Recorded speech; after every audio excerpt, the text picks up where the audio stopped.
आदाब, आप देख रहे हैं प्राइम डिबेट। मैं हूं आपके साथ अबू हुरैरा। शहरियत तरमीमी कानून और एनआरसी के खिलाफ एहतजाज का सिलसिला बदस्तूर जारी है। खासकर दिल्ली का शाहीन बाग इस एहतजाज का मरकज बना हुआ है।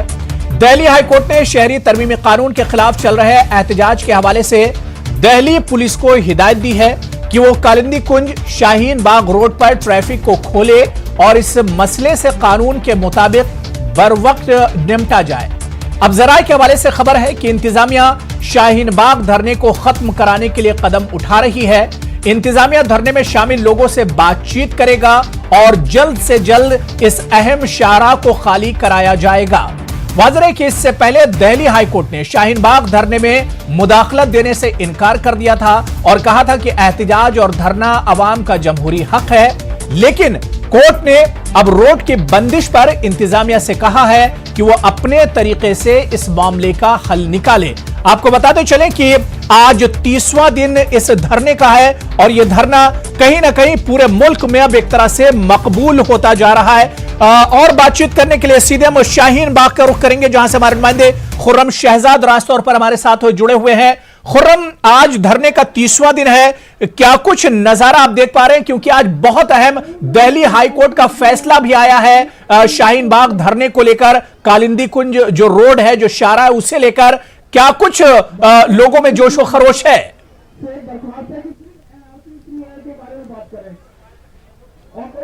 देखिए हुरैरा, जहां तक जोश व खरोश की बात है, मैं आपको सबसे पहले यहां का नज़ारा दिखाना चाहूंगा। हालांकि दिल्ली हाईकोर्ट का फैसला आया, उससे कहीं ना कहीं थोड़ा सा जरूर एक तरह से ऐसा लगा था कि पीछे हो रहे हैं, लेकिन ये नज़ारा जो यहाँ पर है वो ये जरूर कह रहा है कि ऐसा कुछ भी नहीं है। जोश में जर्रा बराबर भी फर्क नहीं पड़ा है, बल्कि अब लोग खुलकर ये कह रहे हैं कि दिल्ली हाईकोर्ट ने ऐसा कुछ नहीं कहा जिसकी बुनियाद पर उन्हें ये रोड खाली करना पड़े, उनकी अपनी हिमायत, उनके अपने मुतालबात से उनको पीछे हटना पड़े। ये तमाम नज़ारा है, सैकड़ों की तादाद में यहाँ पर लोग इकट्ठा हैं, मर्द हैं, खवातीन हैं, और जिस तरह से सिंबल बना है ये शाहीन बाग स्क्वायर का जो नाम दिया गया है, इस वक्त हमने मिस्र में सुना था कि तहरीर स्क्वायर है, तो शाहीन बाग स्क्वायर का जो नाम दिया गया है वो अपने आप में बहुत कुछ कहता है और ये बताता है कि किस तरीके से यहाँ पर आपने पिछले दिनों देखा होगा कि इस पूरी जगह पर न सिर्फ चारों मजहब के लोग इकट्ठा हुए, बल्कि उन्होंने यहाँ पर अपने अपने तरीके से अपनी दुआ की, पूजा अर्चना की, हवन हुआ, गुरुवाहिनी हुई, बाइबल पढ़ी गई, तो तमाम चीज़ें यहाँ पर हुई हैं। और जो हिंदुस्तान का भाईचारा है, मिली जुली तहजीब है, वो यहाँ पर देखने को मिली थी। तो अबू हुरैरा, कोई भी ऐसा नहीं लगता कि यहाँ पर जरा सा भी हौसला टूटा हो। यहाँ पर मेरे साथ बहुत सारे लोग मौजूद हैं, मैं उनसे भी जानने की कोशिश करूंगा कि आज दिल्ली हाईकोर्ट का जिस तरह से फैसला आया, क्या उससे कोई धक्का लगा, क्या उनके हौसले कम हुए? यहाँ पर काफी सारे लोग मौजूद हैं। जिस तरह से आप मुझे बताइए, क्योंकि खवातीन के नाम से ये पूरा एहतजाज कहीं ना कहीं मशहूर हुआ है। दिल्ली हाईकोर्ट ने कहा कि खाली कराया जा सकता है, लेकिन आप लोगों को क्या लगता है?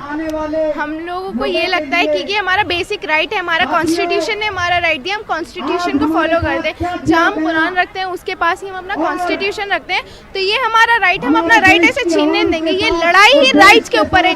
ये लड़ाई हमारी ना तो पीएम से है ना सीएम से, हमारी लड़ाई एनआरसी और सीएए से कॉन्स्टिट्यूशन बचाने की है, देश बचाने की है। कॉन्स्टिट्यूशन और देश बचाने की है, खवातीन का है, इसलिए मैं सबसे पहले खवातीन से ही बात कर रहा हूँ। कितना कुर्बानी दी है आप लोगों ने, अब इस तरह की बात आई कि इसको खाली कराया जा सकता है, लेकिन आप क्या सोचती हैं इस बारे में? क्या हौसला कम हुआ? जी, हम 15 तारीख से फर्स्ट टाइम से यहाँ हैं और शुरुआती हम लोगों ने की है, 4 लोगों से शुरू हुई थी और आगे तो इंशाल्लाह हमारी हिम्मत है, जब तक मोदी जी और अमित शाह अपने संसद में अपना बिल वापस नहीं लेते, जब तक हम बैठे रहेंगे यहाँ और हमें कोई उठाने वाला। अगर मौत बरहक है, मौत आनी है, तो हमें शहीदी मर्तबा उस घर से, उस डिटेशन कैंप से जो आसाम वाले, उससे बेहतर हम यहाँ पर अपनी शहीदी में अपना नाम लिखवा दें। हम यहाँ से 1 महीना हो गया, हम वापस नहीं जाएंगे। हम मोदी जी क्या हमारे कपड़ों से पहचान करेंगे? अब हमें ये बताना पड़ेगा हम हिंदुस्तानी हैं, ये हमें गवाही देना पड़ेगी।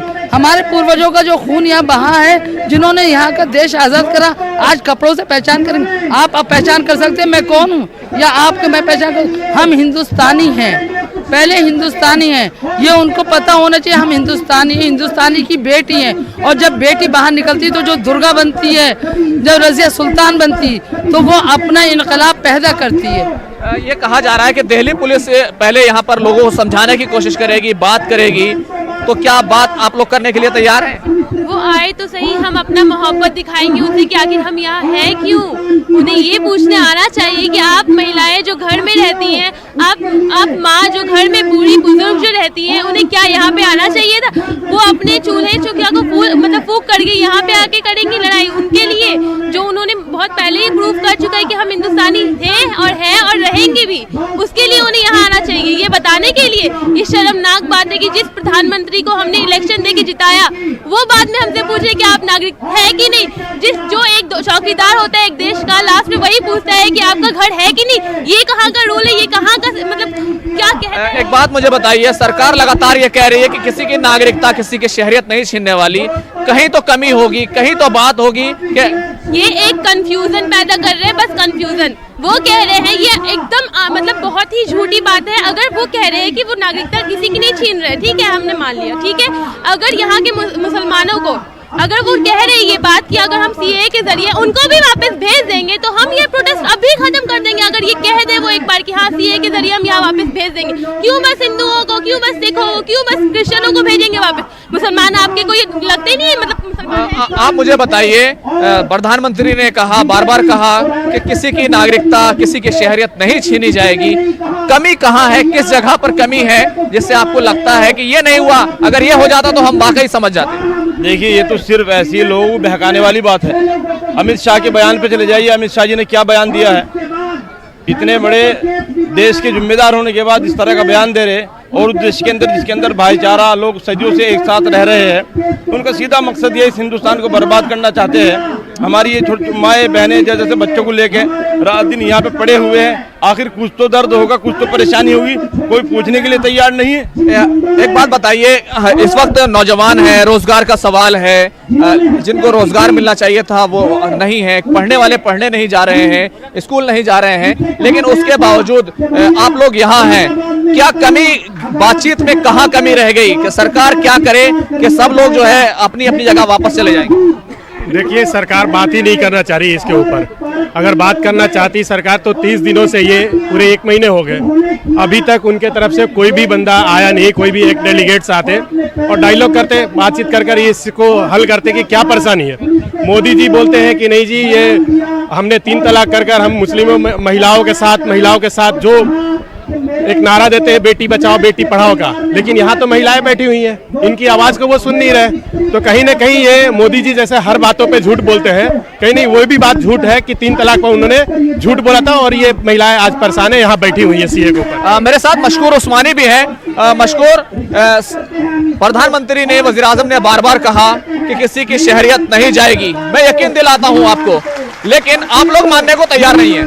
आप उसी प्रधानमंत्री की बात कर रहे हैं जो अपने आप को हिंदू हृदय सम्राट का राजा कहते हैं, और राम के नाम पर जो मैदान है इस दिल्ली में, राजधानी के अंदर, वहां से झूठ बोलते हैं और ये कहते हैं सीए तो हम लेकर आए हैं, एनआरसी की चर्चा ही नहीं हुई। तस्वीरें भी दिखाते रहे, इस देश ने सब कुछ देखा, धरने की जो तस्वीरें वो भी हमारे नाजरीन तक पहुंचे। इस देश ने बस एक चीज नहीं देखा था, वो ये था कि इस देश का प्रधानमंत्री झूठा भी हो सकता है। तो इस बात को आप समझिए कि जब देश के अंदर प्रधानमंत्री झूठ बोल रहे हो, इस देश के अंदर जब गृह मंत्री झूठ बोल रहे हो, तो कहीं से कोई बात नहीं रह जाती है। खुर्रम, मैं चाहता हूं कि बिल्कुल आपके कैमरामैन के जरिए तस्वीरें भी पहुंचा रहे हैं। खुर्रम, देख सकते हैं कि किस तरह से खवातीन इस सरदरात में डटी हुई हैं। लेकिन जैसा कि हमने पहले भी कहा आप लोगों से कि एनआरसी को चोर दरवाजे से लागू किया जा रहा है। जैसे कि शक्तिमान और गंगाधर एक है, जैसे कि रब ने बना दी जोड़ी फिल्म में दोनों शाहरुख खान एक ही है, इसी तरह से एनपीआर और एनआरसी एक है।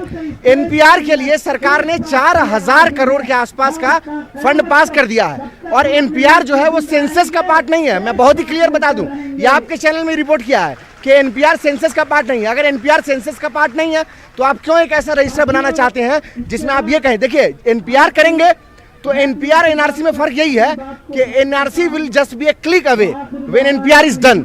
आपने जब सेग्रीगेट कर ही दिया, आपने जब डिफेक्टेड लोगों को एक लिस्ट बना ली, तो आपको एनआरसी लागू करने की जरूरत ही ठीक है। खुर्रम एक सवाल वहां पर लोगों से और ले लीजिए।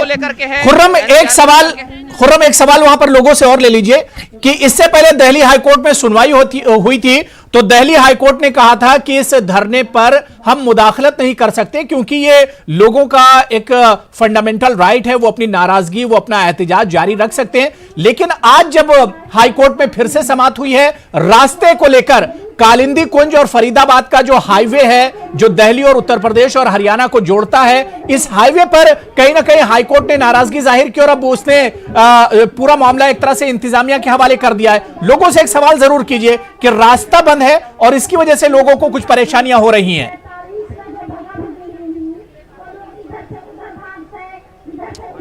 बिल्कुल हुरैरा, मैं बिल्कुल ये सवाल भी जरूर पूछता हूं, लेकिन इससे पहले मैं एक सवाल ये जरूर इन लोगों से ले लेता हूं। क्या सिर्फ एनआरसी का डर है? क्या सीएए की मुखालफत है या एनआरसी की मुखालफत है? एनआरसी की मुखालफत यहाँ पे नहीं होगी अगर वो सबके बराबरी में हो। अगर सीएए को जोड़ा जाएगा उसके साथ, तब ये बहुत ही ज्यादा घटिया कानून बन जाएगा, बहुत ही ज्यादा, हद से ज्यादा। आप खुद सोच के देखिए, ये खुद सोचने वाली बात है। अगर हम एनआरसी को सीएए के साथ जोड़ेंगे, जो हिंदू भाई हमारे अगर निकलेंगे वो तो वापस आ जाएंगे सीएए के जरिए। क्या मुसलमान भाई निकल के आएंगे वापस? उनके साथ तो नाइंसाफी होगी ना, वो कौन जवाब देगा इसका? मुझे एक सवाल ये बताइए कि कई अभी लगातार जिस तरह से रास्ता बंद रहा, दिल्ली हाईकोर्ट में इससे पहले मामला गया था, लेकिन हाईकोर्ट ने पहले कहा था मुदाखलत नहीं करेंगे। अब गेंद एक तरह से इंतजामिया के पाले में डाल दी है कि वो कानून के हिसाब से, कानून के दायरे में रहकर कार्रवाई करे। इसको आप कैसे देखते हैं?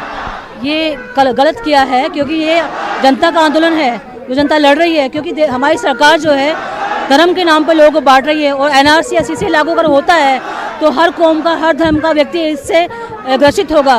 क्योंकि ये केवल धर्म के नाम पर नहीं बल्कि ये हिंदू के लिए भी है, जो गरीब है, जो मजदूर है, उसके खिलाफ ये कानून आ रहा है। लेकिन रास्ता ना खुलने की वजह से काफी जाहिर सी बात है कि इस धरने का आज 30वां दिन है और लगातार जो खवातीन है वो इस धरने पर डटी हुई हैं। दिल्ली की सर्दी एक तरफ है और दूसरी तरफ खुले आसमान के नीचे ये धरना और एहतजाज चल रहा है। इसी पर आज हम प्राइम डिबेट में बात करेंगे। बहुत खास मेहमान मेरे साथ जुड़े हुए हैं। अपने मेहमानों का भी एक एक करके आपसे तारुफ करा देता हूं। मेरे साथ यासिर जिलानी साहब तर्जुमान है बीजेपी के, शुएब जामई इस्लामिक स्कॉलर हैं और लगातार एनआरसी और शहरियत तरमीमी कानून के खिलाफ आवाज बुलंद करते रहे। सलमान निजामी साहब कांग्रेस लीडर हैं। मशकूर उस्मानी भी खुर्रम शहजाद के साथ इस धरने में मौजूद हैं। इसके अलावा राजेश राय साहब साबिक IPS अफसर हैं, वो भी मेरे साथ इस डिबेट का हिस्सा है। अपने तमाम मेहमानों का बहुत इस्तकबाल है। मैं सबसे पहले शुएब जामई आपसे ही शुरुआत करना चाहूंगा। शुएब जामई, शाहीन बाग धरने का आज 30वां दिन है। 2 फैसले इस बीच में दिल्ली हाईकोर्ट के आए हैं। 4-5 दिन पहले एक फैसला आया था, दिल्ली हाईकोर्ट की सुनवाई हुई थी, उसमें दिल्ली हाईकोर्ट ने कहा था कि हम कोई मुदाखलत नहीं करेंगे कि कोई एहतजाज और धरना लोगों का एक तरह से हक है, उनका राइट है। और आज जो सुनवाई दिल्ली हाईकोर्ट में हुई उसमें दिल्ली हाईकोर्ट ने रास्ता जाम करने को लेकर थोड़ी सी नाराजगी जाहिर की है। शुएब जामई साहब,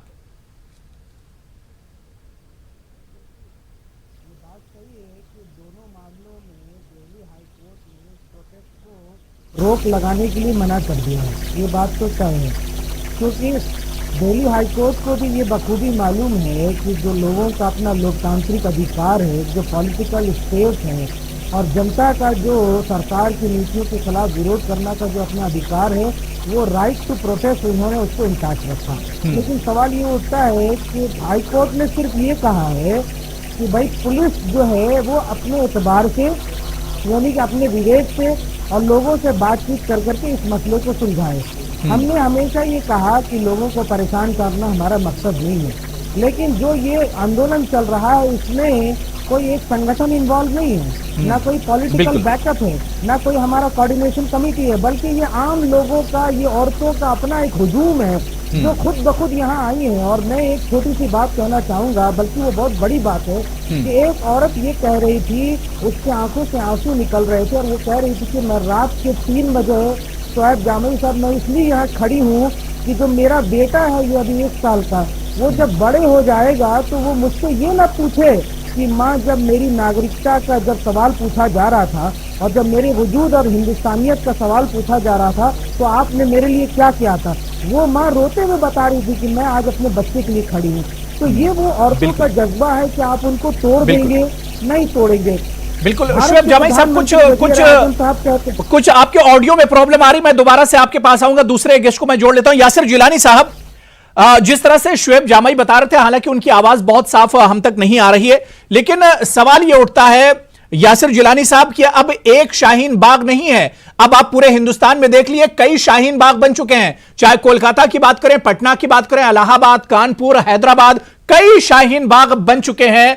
क्या आपको लगता है कि लोगों के अंदर एक डर है जिसकी वजह से लोगों को सड़कों पर निकलना पड़ रहा है?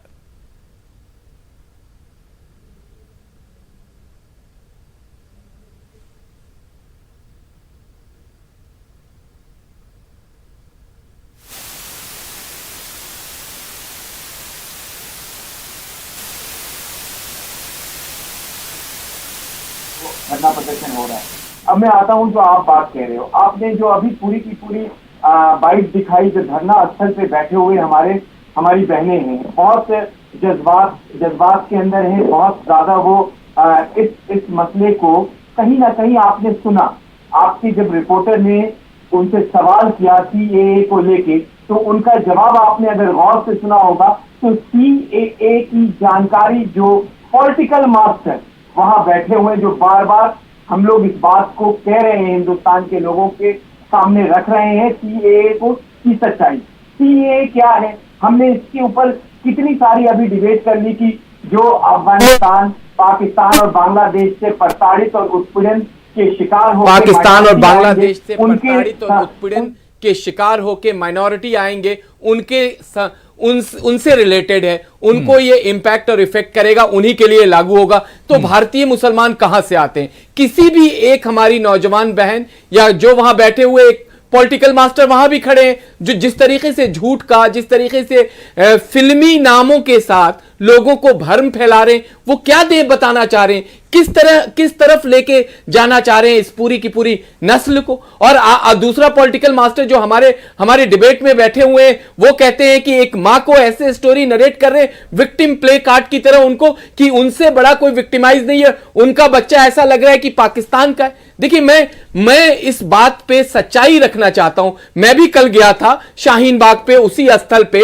और मैंने भी लोगों से बात करी है। मैंने उनसे कहा है कि आप 1947 में जो मुसलमान भारत में मजहब के आधार पे रह गए और जो चले गए, जो रह गए वो भारत के भूमिपुत्र हैं, आपको घबराने की जरूरत नहीं है। और आप एक रिकॉर्ड उठा के देख लीजिए पिछले 70 साल में कि कोई भी मुसलमान भारत से कहीं भी बाहर गया हो। और मैं अभी भी एज ए पार्टी का प्रवक्ता होने के नाते आपसे कहता हूं कि किसी भी मुसलमान को, जो भारतीय मुसलमान है, उसको ये CAA इफेक्ट नहीं करेगा। हमने कई बार इसकी सारी 1955 का एक्ट हमने बात सलमान निजामी साहब, कांग्रेस ने कब ठीक है, यासिर बात हो गई। सलमान निजामी साहब, क्या वाकई में जिस तरह से यासिर जिलानी कह रहे हैं कि इस पूरे इशू को लेकर कहीं ना कहीं सियासत हो रही है, सियासत चल रही पहले ही दिन से और अब तक इस पर सियासत हो रही है, क्या यही सच्चाई है?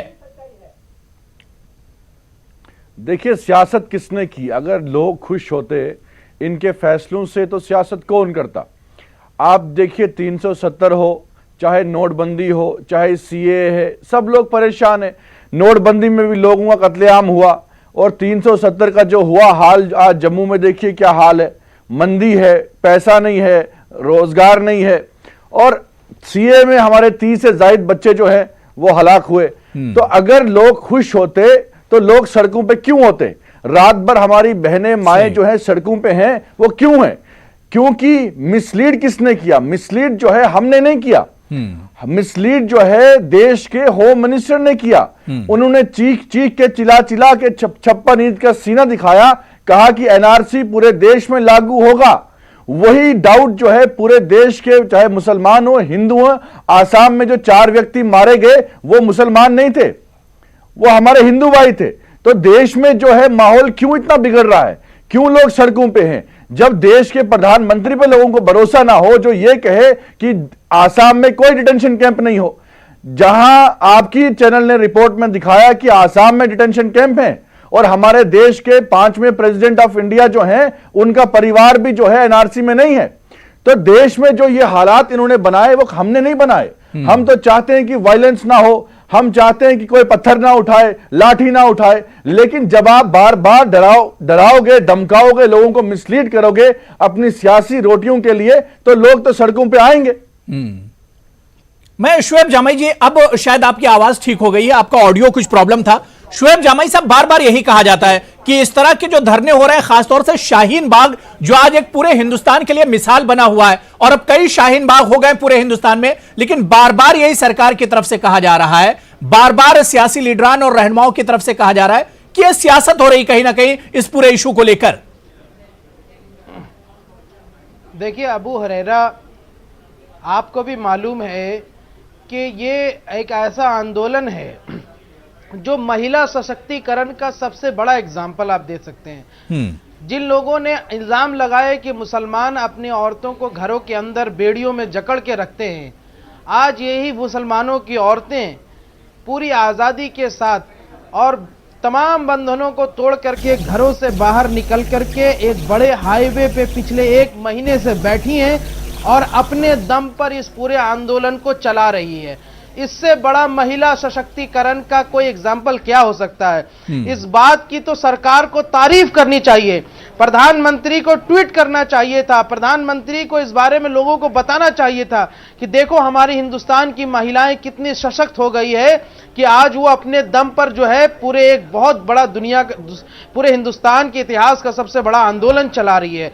लेकिन उसके बजाय ये सारे लोग रोजाना शाहीन बाग के आंदोलन को किसी न किसी तरीके से बदनाम करने की कोशिश करते हैं। और तो और सरकार का एक भी नुमाइंदा जो बेटी बचाओ बेटी पढ़ाओ की बात करते थे, आज तक शाहीन बाग के इन महिलाओं से, इन लोगों से मिलने नहीं आया, इनके आंसू पोंछने नहीं आया, इनके दुख दर्द को समझने नहीं आया। अबू हुरैरा, मुझे ये बताइए कि कौन सी औरत को ये खुशी होती होगी कि वो अपने घर परिवार को रात रात भर छोड़ करके इस ठिठुरती ठंड में जो है एक हाईवे पे बिना किसी इंतजाम के वहां बैठी हो। जरूर उसके मन के अंदर जो डर है और जो उसकी भावनाएं हैं, आप उसका आदर करना चाहिए। सरकार का एक नुमाइंदा नहीं आया है, इससे बड़ी शर्मनाक बात और क्या हो सकती है। बिल्कुल, मैं मशकूर आपके पास आना चाहूंगा। मशकूर, एक चीज मैं आपसे समझना चाह रहा हूं कि इस एहतिजाज से दरअसल परेशानी किसे है? सरकार को मुश्किल है या फिर आम लोगों को भी परेशानी हो रही है? साहब मेरी एक टिप्पणी लीजिए। मैं यासिर जिलानी में आ रहा हूं, मैं यासिर साहब आ रहा हूं। यासिर साहब, अबू हुरैरा साहब, जब इस तरह के नहीं मैं एक 10 सेकंड ले लीजिए। ठीक है जी, जवाब दे दीजिए, मैं उसके बाद खुर्रम आने वाले होंगे जो नफरत के सौदागर हैं, नफरत की बात करेंगे तो कैसे कोई आएगा? खुर्रम, अगर मेरी आवाज आप तक आ रही हो तो मशकूर से एक सवाल का जवाब लेना है कि दरअसल जो एहतजाज, जो प्रोटेस्ट हो रहा है यह शाहीन बाग में, जो लगातार आज 30वां दिन है एहतजाज का, इस एहतजाज से परेशानी किसे है? क्या सरकार इस एहतजाज को लेकर डरी हुई और परेशान है, या फिर कुछ आम लोग जिनके आने जाने में, जिनको ट्रैफिक की मुश्किलात है, जिन्हें तिजारत की मुश्किलात है, परेशान कौन लोग हैं इस तरह के एहतजाज को लेकर?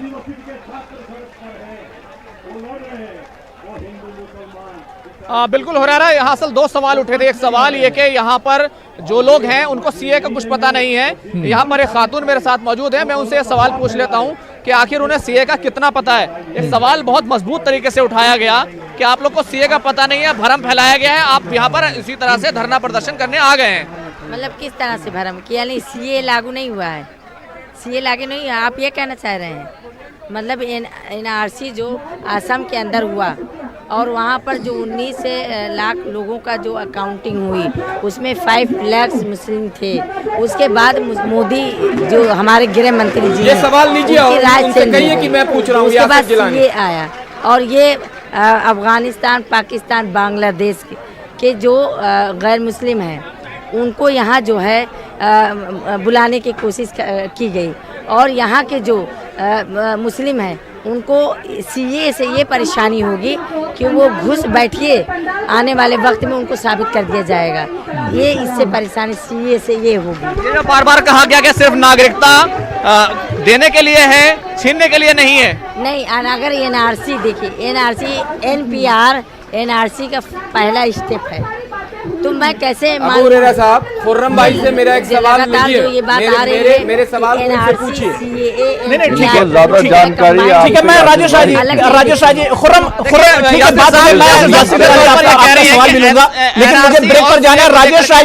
राजेश राय साहब बहुत देर से वेट कर रहे हैं, मैं उनसे एक सवाल ले लेता हूं, उसके बाद मुझे ब्रेक पर भी जाना है। राजेश राय साहब, क्योंकि अब दिल्ली हाईकोर्ट ने गेंद जो है वो एक तरह से एडमिनिस्ट्रेशन और दिल्ली पुलिस के पाले में एक तरह से डाल दी है कि इस धरने से यहां के जो लोग प्रोटेस्ट कर रहे हैं इनसे किस तरह से आपको निपटना है। अब आप अपने हिसाब से देख लीजिए, आपको क्या कुछ लग रहा है राजेश राय साहब की अब इंतजामिया या एडमिनिस्ट्रेशन इस धरने को लेकर क्या कुछ कदम उठा सकता है? अब जैसा मैं आप लोगों को सुन रहा था कि हाईकोर्ट ने ये निर्देश दिए हैं कि जो वहां पर जो धरना प्रदर्शन चल रहा है उससे आम लोगों को परेशानी न हो। धरना प्रदर्शन चल रहा है वो अपने शांतिपूर्ण तरीके से चले, लेकिन आम लोगों को आने जाने में, उनको रास्ते में किसी तरह की कोई जाम न लगे, कोई परेशानी न हो। बिल्कुल। और इसके लिए उन्होंने प्रशासन को जिम्मेदारी सौंपी है कि आप इस बात को इंश्योर कीजिए। और मैं समझता हूं कि जो प्रशासन है, पुलिस प्रशासन है, वो लोगों को समझा बुझा करके इस चीज को ऐसा वो करना चाहेंगे कि सांप भी मरे और लाठी भी ना टूटे। मतलब जो वहां पर लोग धरना प्रदर्शन कर रहे हैं उनके साथ भी किसी तरह की जाति न हो, और जो आम नागरिक हैं उनको किसी तरह की परेशानी न हो, वो एक बीच का रास्ता निकाल करके समझा बुझा करके उसको करने की कोशिश करेंगे। और मैं समझता हूं जो लोग धरना प्रदर्शन कर रहे हैं उनको जो समझ में आया है, जो उनको समझाया गया है, जो असली चीज कई बार उनको नहीं पता है या पता है, तो जिस भी गलतफहमी में या वाकई उनकी समझ में यही बात आई है, जिस वजह से भी वो धरना प्रदर्शन कर रहे हैं, वो उनका अधिकार है। वो सही समझे गलत समझे, लेकिन अपनी बात को कहने का अधिकार है, वो कह रहे हैं। लेकिन मैं समझता हूं कि जब प्रशासन उनको ये समझाने की कोशिश करेगा, जो आप कर रहे करिए, लेकिन जो आम नागरिक हैं उनकी जिंदगी में दखलंदाजी न हो, आप शांतिपूर्ण तरीके से किनारे कीजिए। लोग जो आ जा रहे हैं उनको कोई परेशानी न हो। तो मैं समझता हूं कि शायद जो लोग कर रहे हैं या जो लोग इस धरने प्रदर्शन को आयोजित करवा रहे हैं, जो लोग भी है, ये प्रायोजित है आयोजित है, उन लोगों को भी गुड सेंस प्रिवेल करेगा और हाईकोर्ट जो कह रही है उस बात को इम्प्लीमेंट कराने में सब लोग मदद करेंगे। मेरा तो यही ख्याल है, मैं तो ये उम्मीद करता हूं। बिल्कुल। और मैं यही अपील भी करता हूं जो आयोजित कर रहे हैं, जो प्रायोजित कर रहे हैं, उन सब लोगों से कि आप उनको समझाइए, न समझाइए, सब कुछ कीजिए, जो भी कीजिए। जो उनको गलत समझ में आया, सही समझ में आया, ठीक है, लेकिन कम से कम ऐसा जरूर कीजिए कि आम जनता को परेशानी ना हो, जो हाईकोर्ट ने कहा है उसका अनुपालन हो। बिल्कुल, बहुत बहुत अच्छी बात आपने कही। छोटा सा मुझे कमर्शियल ब्रेक लेना, ब्रेक के बाद यासिर जिलानी साहब आपका सवाल भी हम जोड़ेंगे और सवाल पर उस पर हम जवाब भी लेंगे। शुएब जामई, सलमान निजामी भी हमारे साथ जुड़े हुए, मशकूर भी और खुर्रम शहजाद भी जुड़े हुए, आपका सवाल भी लेंगे और उस पर हम जवाब भी शामिल करेंगे। लेकिन ब्रेक से जब लौट कर आएंगे तो इस इश्यू पर बात करेंगे कि शाहीन बाग का जो एहतजाज है, दरअसल किन लोगों को इससे दुश्वारी हो रही है, परेशानी किन लोगों को इस तरह के एहतजाज और धरने से है, क्योंकि पुरअमन एहतजाज अभी तक ये पूरा रहा है। छोटा सा ब्रेक लेना है, फौरन हाजिर होते हैं।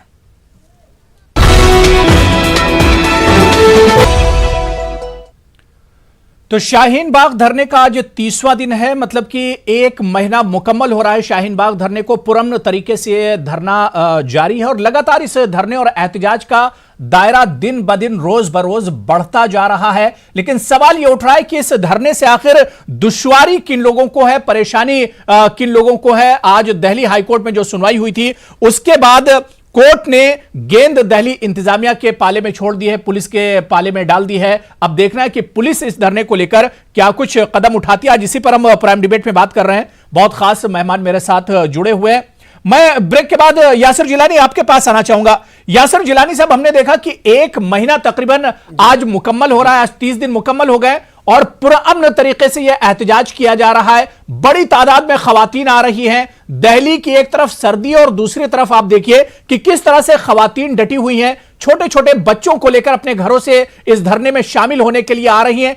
आखिर दुश्वारी किन लोगों को है? जो लोग यह कह रहे हैं कि इस तरह का धरना नहीं करना चाहिए, दुश्वारी इसमें क्या है यासिर जिलानी साहब? अबू हुरैरा साहब, आपको मैं बताऊं, देखिए हम लोग भी जो हमारी बहनें वहां पे एहतजाज कर रही हैं उनके जज्बे को सलाम करते हैं। बहुत ठंड है दिल्ली में, इस बार की ठंड कई सालों के बाद इतनी कड़ाके की सर्दी इस बार दिल्ली में हुई है। बहुत हिम्मत है, लेकिन आपने अभी देखा, मेरे जो सवाल हैं, मैं क्यों सवाल उठा रहा हूं। मेरी वहां कल RWA से बात हुई थी, कल वहां के जिम्मेदार से बात हुई थी। अरबों रुपए का नुकसान व्यापारी बंधुओं का हो चुका है। जो बच्चे 15 मिनट में नोएडा स्कूल चले जाते थे पिछले 1 महीने से, वो रोड बंद होने की वजह से DND फ्लाईओवर की तरफ से जाना पड़ता है, 1.5 2 घंटे लग जाते हैं। जो लोग उधर फरीदाबाद की तरफ से आते थे, जो उधर सरिता विहार की तरफ से आते थे, जो नेहरू प्लेस की तरफ से आते थे, वो लोग नहीं जा पाते हैं अपने ऑफिस टाइम से। मसला ये है। और आप, मेरा जो सवाल मैं बार बार उठा रहा हूं, अभी आपने देखा कि खुर्रम भाई वहां पे रिपोर्टिंग कर रहे हैं, उनके साथ जो भी लोग वहां खड़े हैं वो पॉलिटिकल मास्टर हैं। अभी जो मोहतरमा आई थी वो मेरे साथ कई सारी डिबेट में आ चुकी हैं पहले, और आप वो वहां एक NGO चलाती हैं।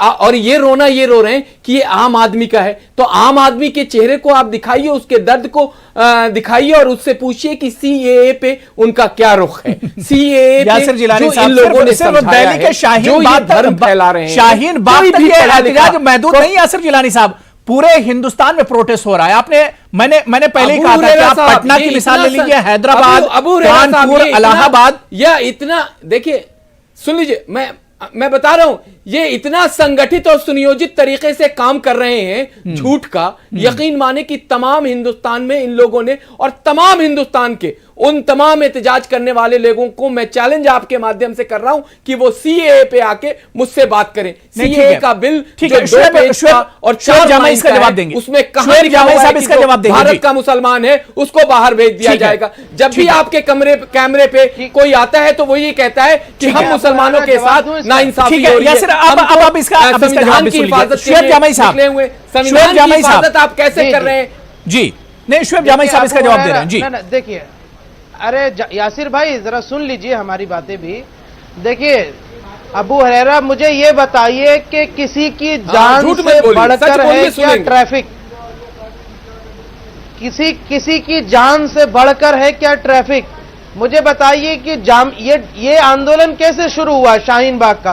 क्योंकि जब जामिया में 15 तारीख को जब जिस तरीके से पुलिस घुस करके जामिया की बेटियों के ऊपर किसकी जान जा रही है, जामिया के बेटों को ऊपर जुल्म करती है, इतनी बेरहमी से जो पीटा गया ये है फर्क, ये है बात करने में लोगों को भड़काने का एंगल, ये है लोगों को भड़काने उसके खिलाफ में जो है वो तमाम माएं जिनको ये डर लगता था कि ये हमारी बेटियों को घुस के मार रहे हैं यूनिवर्सिटी में, हमारे बेटों को मार रहे हैं, ये तमाम माएं जो है चिंता में ओत-प्रोत होकर ये सड़कों पर उतरी थी शाहीन बाग में। इनको भी उम्मीद नहीं थी कि पूरे हिंदुस्तान के लाखों करोड़ों लोग इतना समर्थन करेंगे। आज हिंदुस्तान में सिर्फ एक शाहीन बाग नहीं है, हजारों शाहीन बाग है। हर वो माँ चिंतित है और इस बात के लिए भी चिंतित है, अरे हजारों शाहीन बाग नागरिकता पूछी जा रही है, उस बात के लिए भी चिंतित है कि हमारी बेटियों को यूनिवर्सिटीज में मारा जा रहा है, उस बात के लिए भी चिंतित है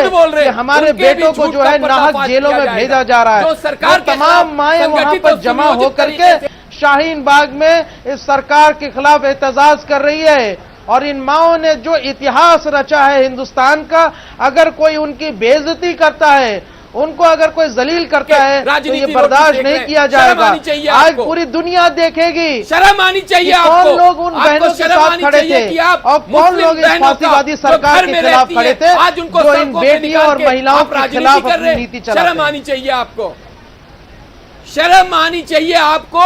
मुस्लिम बहनों के कंधों का इस्तेमाल करके अपनी राजनीति रोटी सेक रहे हैं। आप विधानसभा पहुंचना चाहते हैं, आप लोकसभा पहुंचना चाहते हैं। ठीक है, देखिए अब जाति उस पर मत जाइए, उस पर मत जाइए। सलमान निजामी साहब, सलमान निजामी साहब, सलमान निजामी साहब, सलमान निजामी साहब, नहीं ठीक है, यासिर बात हो गई, कानून लागू हो, शुएब जामई साहब बात हो गई, यासिर जिलानी बात हो गई। अब मैं सलमान निजामी साहब आपके पास आ रहा हूँ। सलमान निजामी साहब, नहीं ठीक है, शुएब जामई जी बात हो गई। मैं दोबारा से आ रहा हूँ। शुएब सलमान निजामी साहब, जिस तरह कल हमने देखा कि कल अपोजिशन की मीटिंग हुई थी और उसमें सोनिया गांधी ने बिल्कुल सीधा हमला किया। उन्होंने कहा कि हमारे पीएम, हमारे होम मिनिस्टर जो है एनआरसी के इशू को लेकर मुल्क को गुमराह कर रहे हैं, लोगों को गुमराह किया जा रहा है, इल्जाम है। मेरा आज गला खराब है इसलिए मैं चिल्ला नहीं सकता, इसलिए यासिर भाई बच गया। सबसे बड़ी बात यह है कि गुमराह कौन कर रहा है। सबसे बड़ी बात मैं यासिर भाई को भी बोलना चाहता हूं, थोड़ी सी गैरत लाइए अपने ईमान में। आप एक छोड़िए वो बात आप किस पार्टी से हैं, आप थोड़ा इंसानियत दिखाइए। इस वक्त जो बच्चे मारे गए, जो बच्चे 30 दिन में जिनके सीनों पे गोलियां लगी, वो किस लिए? हमारे देश में 40 लाख लोग ऐसे हैं जो रात को सड़कों पे सोते हैं। क्या आप उनको इस वक्त बोलेंगे कि आप कागज दिखाइए? 40 लाख हमारे लोग जो हैं, गरीब लोग, रात को सड़कों पे सोते हैं। क्या उनको हम इस वक्त बोले कि पहले आप कागज दिखाइए, 70 साल का हिसाब दीजिए? इन लोगों को शर्म नहीं आती है? ये सरकार के तलवे चाटते हैं, दलाली करते हैं टीवी पे आके बैठ के, लेकिन जो गरीब लोग हैं वो सड़क पर सफर कर रहे हैं। अमीर लोग जो है, अमित शाह जैसा व्यक्ति जमीन खरीदता है नोटबंदी के बाद, लेकिन जो गरीब है वो सड़कों पे लाइन में खड़ा होके अपनी जान देता है। इन लोगों को शर्म आनी चाहिए। जो आज लाइनों में लोग खड़े होंगे वो गरीब लोग खड़े होंगे, ना यासिर जिलानी खड़ा होगा, ना अमित शाह खड़ा होगा, ना उसका कोई रिश्तेदार खड़ा होगा। कि आप पुलिस हेडक्वार्टर पहुंच जाएं, आपका काम नहीं है कि आप शाहीन बाग पहुंच के, अरे फिर क्या आप जैसे लोगों के सामने हम चूड़ियां बांध दें? हमारा हक है, ये गांधी का मुल्क है, ये गौडसे और सावरकर का मुल्क नहीं है कि हम अंदर बैठे। हम अपने हकों के लिए लड़ेंगे, बाहर आएंगे, छाती चोरी करके लड़ेंगे, और हम आप जैसे लोगों का बिल्कुल आपको भारत की अस्मिता साफ नफरत आप फैला रहे हैं।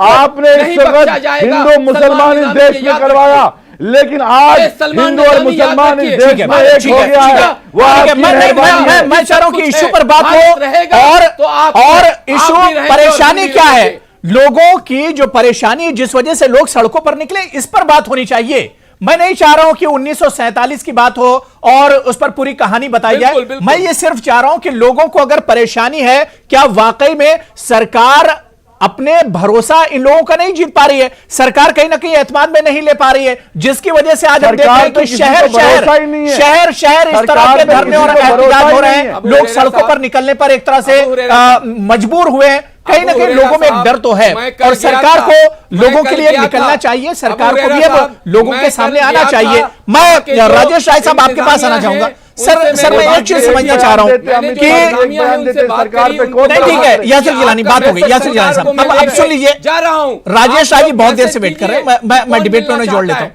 मैं यासिर जिलानी आ रहा हूं। यासिर जिलानी साहब मैंने टाइम दे दिया, अब सुन लीजिए। मैं राजेश राय जी, जिस तरह से कोर्ट ने कहा है कि अब पुलिस इस पूरे मामले को देख ले और इंतजामिया जो वो अपने हिसाब से हल करे, क्या आपको लगता है कि अगर पुलिस पहले समझाने की कोशिश करेगी, अगर समझती नहीं तो उसके बाद ताकत का भी इस्तेमाल कर सकती है? और क्या आपको नहीं लगता है कि अगर टकराव, देखिए मुझे ये लगता है कि देखिए अबू हरेरा जी की जो लोग इसको आयोजित कर रहे हैं या प्रायोजित कर रहे हैं, मैं इसको प्रायोजित भी कह रहा हूं जी, वो तो ये चाहते हैं कि टकराव हो, जिससे कि वो ये दिखा सके कि जो प्रशासन है, शासन है, वो कितना क्रूर है। आप ये देखिए, आप इस बात को महसूस कीजिए कि उत्तर प्रदेश के 20 जिलों में जो यहां पर दंगे हुए, उसमें जो प्रदर्शन हुए, उसमें जो पीएफआई संस्था है जिसको बैन करने के लिए लिखा गया है, जो केरल में बैंड है, उस संस्था ने पूरा का पूरा प्लानिंग करके, साजिश रच करके जिलों को जला दिया। वो जो आम आदमी थे, जो निर्दोष आदमी थे, जो निर्दोष लोग थे वहां पर, उन लोगों को भड़का करके, उनके जहन में गलतफहमी पैदा करके उनको मतलब अभी भी मैं देख रहा हूं जो ये धरना प्रदर्शन चल रहा है, उसमें चल रहा है सीएबी कैब के खिलाफ ये धरना चल रहा है, और एनआरसी के खिलाफ धरना चल रहा है। एनआरसी अभी आया नहीं और कैब खत्म हो गया। कैब पता नहीं कब खत्म हो गया, वो सीएए बन गया और उसका नोटिफिकेशन हो गया, लेकिन अभी धरना प्रदर्शन कैब पे चल रहा है जो खत्म हो गया, और एनआरसी पे चल रहा है जो अभी आया नहीं है।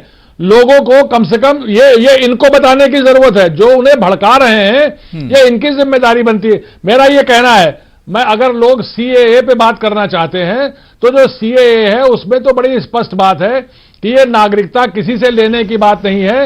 वो जो प्रताड़ित लोग थे 3 देशों में, वहां से जो शरणार्थी यहां पर आ चुके हैं, जैसे मैं अभी सुन रहा था एक मोहतरमा को जो ये कह रही थी कि अगर ये लागू हो जाएगा तो जो बाहर से जितने हिंदू और सब लोग हैं वो तो गैर मुस्लिम आ जाएंगे यहाँ पे, और यहाँ के जो मुस्लिम हैं इनको सबको भगा दिया जाएगा और उनको बार बार आने दिया जाएगा, हिंदू लोग तो बच जाएंगे। देखिए सीएए जो यहाँ के रहने वाले हैं उनके ऊपर तो लागू ही नहीं हो रहा है। जो यहाँ पे पहले से यहाँ के नागरिक हैं उन पे लागू नहीं है, चाहे हिंदू हो चाहे मुसलमान हो। जो बाहर से भी आने वाले हैं, अब आने वालों की बात नहीं हो रही है, बात हो रही है कि 2014 तक जो लोग यहाँ पर ऑलरेडी आ चुके हैं उन लोगों को जो प्रताड़ित है उनके पास भी पेपर्स हैं।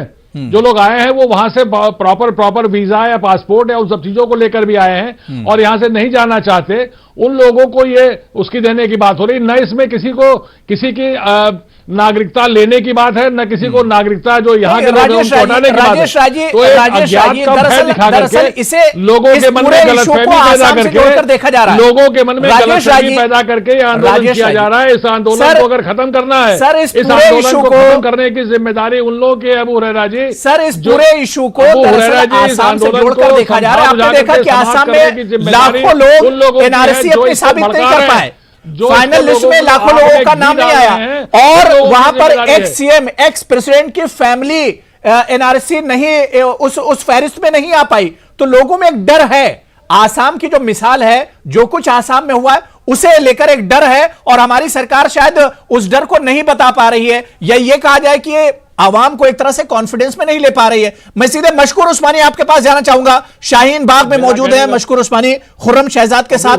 मैं मशकूर मैं आपके पास आना चाहूंगा। मशकूर, क्या वाकई में आपको लग रहा है, जो सवाल मैंने पहले आपसे किया था आप शायद मुकम्मल उसका जवाब नहीं दे पाए थे, क्या वाकई में जो ये एहतजाज हो रहे हैं सिर्फ शाहीन बाग नहीं, अगर पूरे मुल्क की हम बात करें तो यही कहा जा रहा है कि लगातार सियासत हो रही है इस तरह के एहतजाज और मुजाहरों के पीछे?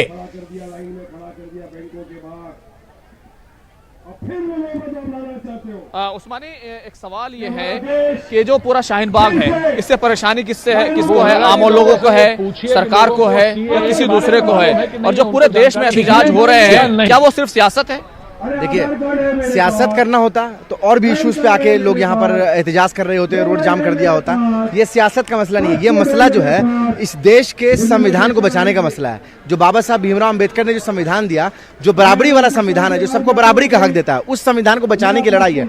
इसीलिए आप देखिए यहाँ पे तमाम बुजुर्ग औरतें, महिलाएं, माएँ, दादियाँ यहाँ पर जो जिनकी उम्र 98 साल है, 100 साल से ज्यादा की उम्र के लोग यहाँ बैठे हुए हैं। तो ये क्या सियासत करने के लिए बैठे हुए हैं? ये दादी कौन सा इलेक्शन लड़ेंगी? क्या लोकसभा इलेक्शन लड़ेंगी या विधानसभा इलेक्शन लड़ेंगी?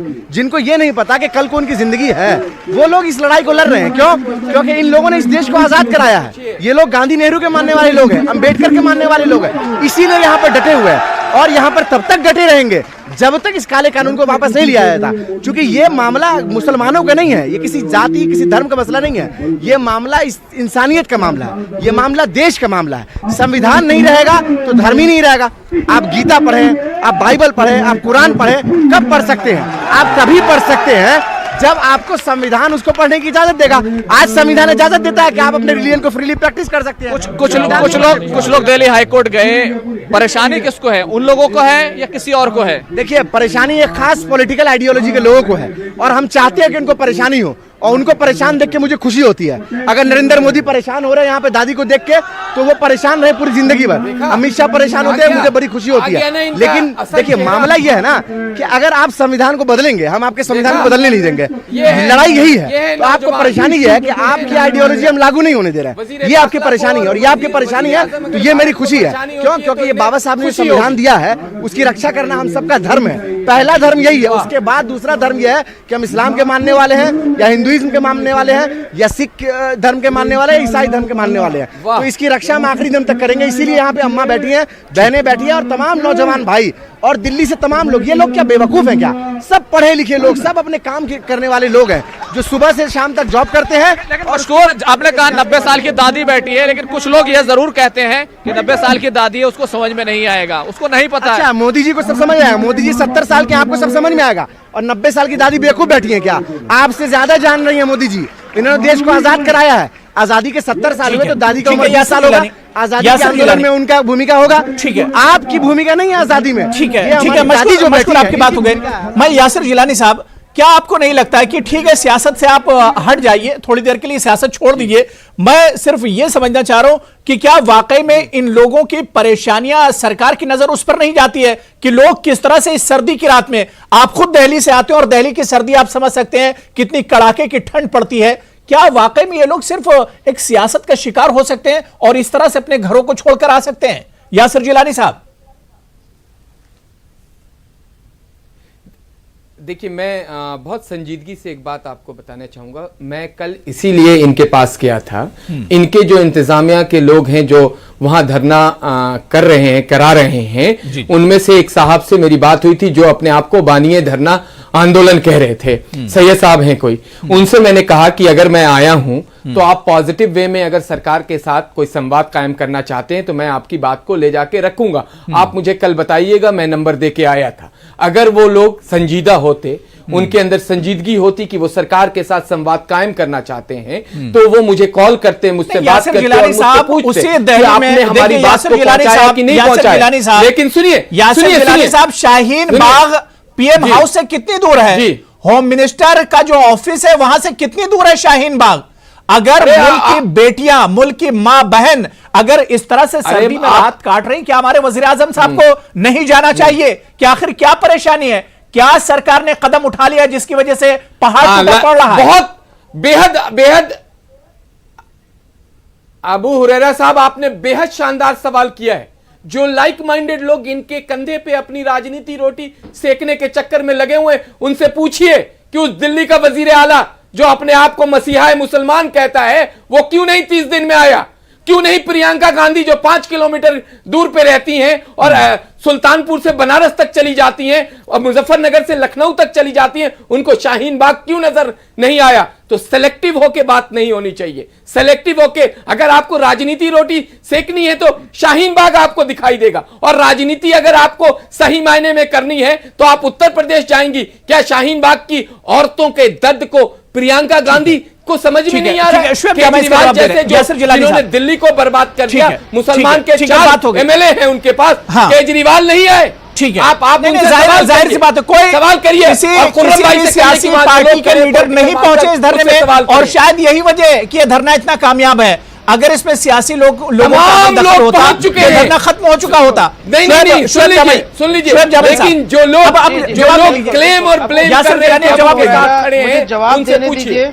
जी मुझे जवाब देने दीजिए। जी एक तो बहुत ज्यादा शोर हो रहा है, और बहुत अल्लाह का शुक्र है कि भाई इस वक्त जो है, जो महिलाएं वहां स्टेज पे जो बोल रही है, उनकी आवाज पूरी गूंज रही है और पूरी दुनिया में गूंजेगी। चलिए, अब मैं आता हूं मुद्दे पे। देखिए अबू हुरैरा, किस तरीके से लोग अपनी बातों को बदलते हैं। जब हमने कहा कि भाई इस पूरे आंदोलन में हमने किसी पॉलिटिकल पार्टी को सटने नहीं दिया, हमने अपने शाहीन बाग आंदोलन को किसी पॉलिटिकल पार्टी को अपना राजनीति चमकाने का मौका नहीं दिया, तो ये अब कहते हैं कि भाई केजरीवाल क्यों नहीं आए, प्रियंका गांधी क्यों नहीं आई। अगर वो लोग आ जाते तो ये कहते कि भाई यहाँ पे विपक्ष राजनीति कर रहा है, और जब नहीं आए तो सवाल उठा रहे। मैं ये कह रहा हूँ कि हमारा तो मुतालबा, हमारा प्रदर्शन प्रियंका गांधी और केजरीवाल के लिए नहीं है। हमारा प्रदर्शन जो है प्रधानमंत्री के लिए है, होम मिनिस्टर के लिए है कि वो आए और हमारी परेशानी को समझे। आज तक तो सरकार का कोई नुमाइंदा नहीं आया है, कौन लोग धरना कर रहे हैं? आप ये कह रहे हैं कि विपक्ष का नेता नहीं है। सरकार में कौन बैठा है? जो सरकार में बैठा है जिम्मेदारी उसकी होती है। अरे किसके शहर में कर रहे हैं वो भी मुझे मालूम है। आपको तो वहां हमसे ट्यूशन जा रहे हैं। आपको वहां इजाजत नहीं है और आप इस तरह की बातें बैठ के कर रहे हैं। आपको धरने में इजाजत नहीं है, आप वहां छिपा के जाते हैं, कुछ लोगों से मिलते हैं और चले आते हैं। धरना पॉलिटिकल हो चुका है, धरना पॉलिटिकल मास्टर करा रहे हैं, धरना जो वहां के लोकल लीडर हैं उनके शह पे हो रहा है। आप उनसे टकरा नहीं सकते, आपका कोई वजूद और हैसियत नहीं है उस इलाके में। उस इलाके को मैं जानता हूँ और जो चेहरा वहां खड़ा है उसको मैं पहचानता हूँ। इसलिए मैं सलमान निजामी साहब, ठीक है, ठीक है, मैं सलमान निजामी साहब, पूरी दुनिया शुएब जामी बात हो गई। आप लोगों ने देखिए दोनों को मैंने बहुत टाइम दे दिया है। मैं सलमान निजामी साहब, क्या आपको लगता है कि वाकई में सियासत हो रही है इस तरह के इशू को लेकर, या एक चीज और है कि अगर वाकई में सरकार को इन लोगों की फिक्र है तो सरकार को आगे आना चाहिए? यासिर जिलानी साहब ने जिस तरह से कहा कि हम गए थे वहां पर, हमने कहा कि भाई सरकार से क्या कुछ परेशानी है, जो आपके इश्यूज है वो बताइए, और सरकार का नुमाइंदा बनकर वो एक तरह से गए थे। क्या आपको नहीं लगता है कि वहां के लोगों को अब अपनी बात सरकार के सामने रखनी चाहिए? एक बड़े चैनल के रिपोर्टर के साथ गया था। आएंगे होम मिनिस्ट्री का ऑफिशियल क्यों नहीं आता है? प्रधानमंत्री का कोई नुमाइंदा डेजिग्नेटेड जो कि ऑफिशियल हो, जिसको प्रधानमंत्री डेजिग्नेट करे, उसको आना चाहिए था। ठीक है, सलमान निजामी साहब देखिए काफी सेंसिटिव। हाँ, वो आप जैसे नफरत फैलाने वाले सौदागर ठीक है, ठीक है, यासिर जिलानी बात होगा, सलमान निजामी को बोलने दीजिए जी। उसको बोल रहे हैं तुम्हारी औकात नहीं है, तुम्हें गुस्से नहीं देते। अब आरएसएस वालों को गुस्सा है अंदर। सलमान, जब अगर शोएब भाई को वो गुस्से नहीं देते तो आपको आरएसएस वालों को गुस्सा है अंदर। अब देख लीजिए, आपकी नफरत आपके सामने आ गई है कि अगर प्रियंका गांधी वहां जाए तो बोलेंगे आपका एजेंडा आपके सामने आ गया। अगर प्रियंका गांधी वहां जाए तो बोलेंगे राजनीति कर रही है। तकलीफ हो रही तो हमको बहुत खुशी है, हम तो चाहते हैं कि प्रधानमंत्री तकलीफ में आए। सुन लिया जी, ठीक है। नहीं, सलमान निजामी बोल रहे, थोड़ा सा बोलने दीजिए, जी सलमान निजामी साहब। अरे आपके चाहने और नहीं चाहने से कुछ नहीं होगा। आप क्या है मैं जानता हूं। राजनीति कर रहे हैं वहां। सबसे बड़ा मुद्दा जो है ये सवालों से छुप रहे हैं, बार बार कभी प्रियंका गांधी कभी कांग्रेस को ला रहे हैं। ये जो एजिटेशन है, जो पूरा आंदोलन शुरू हुआ, ये किसी पार्टी का आंदोलन नहीं है, आम लोगों का है। जो वहां 70-80 साल के बुजुर्ग लोग खड़े हैं रात को, वो लोग अपने लिए नहीं बल्कि अपने मुस्तकबिल के जो बच्चे हैं, औलादे हैं, उनसे कल जवाबदी होगी कि हमारी पहचान पत्र मांगा जा रहा है 70 साल के बाद। हमें अफसोस उसका है, हम लड़ उसके लिए रहे हैं जिस सैनिक ने मुसलमान ने इस देश के लिए कुर्बानी दी। आज 70 साल के बाद उसको कहा जा रहा है तो हिंदुस्तानी नहीं है। हम उसके लिए लड़ रहे हैं, हम यासिर जिलानी के लिए लड़ रहे हैं, हम उन लोगों के लिए लड़ रहे हैं जो गरीब लोग लाइनों में खड़ा होकर नोटबंदी में मारे गए, और इस बार एनआरसी में भी गरीब लोग लाइनों में खड़े होकर मारे जाएंगे। हमने आसाम में देखा लोग जो उत्तर प्रदेश में राजेश राय आपके पास आऊंगा। उन गरीब लोगों के। सलमान निजामी जी बात हो गई, यासिर जिलानी बात हो गई, राजेश राय जी बहुत देर देर सबको सुन रहे हैं, किसी को डिस्टर्ब नहीं कर रहे हैं। राजेश राय जी सर, क्या आपको लगता है कि लोगों में जब एक डर है तो ऐसे में सरकार को इस डर को समझना चाहिए और सरकार को अब निकल कर आना चाहिए, सरकार को बताना चाहिए ठीक है कहां पर कंफ्यूजन है, किस बात को लेकर परेशानी है, हम उस चीज को क्लियर कर देंगे। सरकार अगर उस चीज को क्लियर कर दे, उसका नोटिस ले, मेरे ख्याल से मसला हल हो जाएगा। राजेश राय जी। अबू हुरैरा साहब, मैं इस बात पे एक निवेदन करना चाहता हूं जी कि अगर सरकार इस कंफ्यूजन को दूर करना चाहे तो सरकार को क्या करना चाहिए, हिंदुस्तान के जितने भी माइनॉरिटी कम्युनिटी के लोग हैं उनके हर एक के पास एक के पास जाके बताना चाहिए। सरकार अपनी बात को समाचार पत्रों के माध्यम से, चैनल्स के माध्यम से, सब माध्यम से कह सकती है। और मैं समझता हूं कि शायद कोई ऐसा दिन नहीं है जो कहीं न कहीं से, चाहे प्रधानमंत्री हो, चाहे गृह मंत्री हो, चाहे और मंत्री हो, और प्रदेश के जो मंत्री हैं, मुख्यमंत्री हैं, वो सब लोग जाकर के इस कंफ्यूजन को दूर कर रहे हैं, बातों को स्पष्ट कर रहे हैं, गली गली में जाकर के कार्यकर्ता लोगों को बता रहे हैं, रोज अखबारों में छप रहा है। मैं तो देख रहा हूं कोई ऐसा दिन नहीं जाता मुसलमानों का डेलीगेशन, जो लोग मुसलमानों का डेलीगेशन जिसमें बड़े बड़े नाम हो, जिसपे मुसलमान भरोसा करते हो, उनके एक डेलीगेशन को बुलाकर बैठाकर बात कर लेनी चाहिए कि ये इश्यू है और इस पर हमारी क्या मंशा है। लोगों को नहीं समझने के लिए मजबूर किया जा रहा है, उनको भ्रमित किया जा रहा है, लोग समझना नहीं चाहते। अगर वहां पर जाकर के, मान लीजिए वहां पर जाकर के कोई सरकार का नुमाइंदा कह भी देगा तब भी वो नहीं समझेंगे, क्योंकि समझना ही नहीं चाहते हैं। बिल्कुल बिल्कुल नहीं, जाहिर सी बात है, लोगों में अगर डर और खौफ है तो अब इन लोगों को एक भरोसा और एतमाद में तो सरकार को लेना ही पड़ेगा। और क्योंकि सरकार है तो सरकार की जिम्मेदारी बनती है कि इन लोगों को एक तरह से एतमाद में लिया जाए। बहुत बहुत शुक्रिया मेरे साथ जुड़ने के लिए सलमान निजामी साहब, शुएब जामई साहब, यासिर जिलानी साहब, मशकूर उस्मानी, खुर्रम शहजाद, आपका बहुत बहुत शुक्रिया, और राजेश राय सर आपका बहुत बहुत शुक्रिया प्राइम डिबेट में जुड़ने के लिए और अपना कीमती वक्त देने के लिए। जाहिर सी बात है, इस धरने को 30 दिन आज मुकम्मल हो गए और दिल्ली का ही यह धरना है। ऐसे में सरकार की जिम्मेदारी बनती है कि चंद कदम पर जाकर इन लोगों का हालचाल जानना चाहिए, कहां मुश्किलात पेश आ रही है, कहां पर कंफ्यूजन है, यह भी सरकार की जिम्मेदारी बनती है कि सरकार इन लोगों से जरूर जानने की कोशिश करे। बहुत बहुत शुक्रिया, आदाब।